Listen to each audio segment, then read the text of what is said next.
La carrosserie de la Skoda Fabia 2 résiste bien aux assauts de la maladie rouge. Mais il y a des plaintes concernant la qualité de la peinture. Par exemple, aux endroits où il y a des éclats, notamment sur les bas de caisse et les arches avant, avec le temps, la peinture gonfle et tombe en morceaux. Il existe également des plaintes concernant la fiabilité des équipements électriques externes. Le plus souvent, les propriétaires ont des problèmes avec l'entraînement des essuie-glaces électriques et, en cas de panne, ils devront changer le trapèze. Souvent, un dysfonctionnement du lave-glace arrière se produit. Les propriétaires résolvent souvent ce problème eux-mêmes, en corrigeant une buse en rotation ou un entraînement décalé. Si de l'eau apparaît dans le coffre, toutes les ouvertures de ventilation et les ouvertures d'éclairage doivent être scellées. Lorsque vous choisissez une voiture de ce modèle, vous devez savoir que plus la cylindrée du moteur que vous choisissez est grande, moins il y aura de problèmes à l'avenir. L'option la plus optimale en termes de dynamique et de fiabilité est considérée comme un groupe motopropulseur de 1,6 litres, mais elle présente également des inconvénients mineurs. L'un des problèmes les plus courants avec ce moteur est la défaillance du capteur de position du papillon. La pompe n'est pas réputée pour sa longue durée de vie. Afin de ne pas se retrouver dans une situation désagréable, il convient de la changer en même temps que la courroie de distribution et les galets. Le moteur 1.2 est équipé d'un entraînement par chaîne de distribution. La durée de vie de la chaîne est assez courte, environ 100 000 km, et son remplacement coûtera un joli centime. À noter que si la chaîne patine et plie les soupapes, il faudra changer le moteur, puisqu'il n'est pas réparable. En outre, les inconvénients de ce moteur comprennent une faible puissance, des fuites au niveau des joints de culasse et des joints d'huile. Pour les moteurs 1.2 et 1.6 TSI, la consommation d'huile augmente après 100 000 km. Les propriétaires d'une Skoda Fabia 2 équipée d'un moteur 1.4 atmosphérique constatent des problèmes de démarrage à froid et d'échauffement prolongé du groupe motopropulseur. Les bobines d'allumage ne sont pas non plus réputées pour leur fiabilité. Il convient de noter que tous les moteurs à essence sont exigeants en matière de qualité du carburant. Les moteurs diesel sont rares sur notre marché, mais d'après les exemples que nous utilisons, nous pouvons dire qu'ils sont fiables, mais uniquement à condition que la voiture soit alimentée avec du carburant diesel de haute qualité. Si du carburant de mauvaise qualité est utilisé, les injecteurs de carburant sont les premiers à en souffrir. Ce modèle était équipé de transmission manuelle et automatique, ainsi que d'un robot DSG à 7 vitesses. La mécanique s'est avérée la plus simple.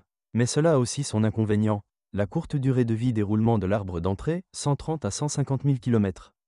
Un signal indiquant la nécessité d'un remplacement sera une sorte de grondement dans la zone de la boîte. Le kit d'embrayage durera à peu près la même durée. La transmission automatique a également fait ses preuves, avec un entretien approprié, vidange d'huile tous les 60 000 km, et un fonctionnement soigneux, elle durera 150 à 200 000 km sans réparation, après quoi le corps de soupape doit être remplacé.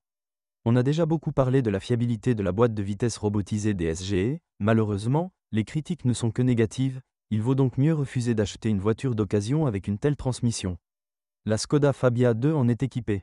Une suspension semi-indépendante, jambes de force McPherson à l'avant, poutre semi-indépendante à l'arrière. Une telle alliance n'offre pas une contrôlabilité et un confort enviables, en même temps, les coûts de maintenance ne peuvent que se réjouir. Si l'on parle de la durée de vie de la suspension, il est difficile de la qualifier d'invincible. Les jambes de force et les bagues stabilisatrices sont considérées comme des consommables. Leur durée de vie, lorsqu'elles sont utilisées avec précaution, ne dépasse pas 30 000 à 40 000 km.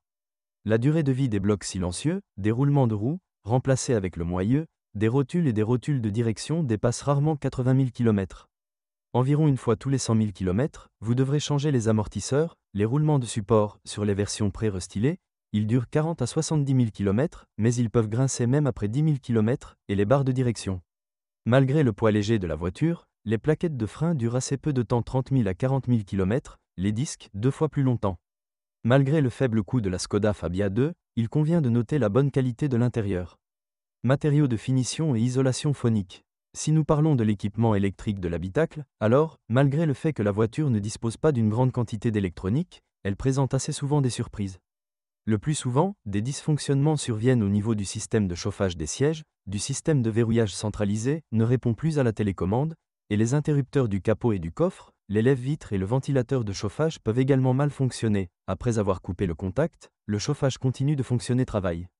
Si vous êtes propriétaire de ce modèle de voiture, veuillez décrire les problèmes que vous avez rencontrés lors de l'utilisation de la voiture. Peut-être que votre avis aidera les lecteurs de notre site lors du choix d'une voiture.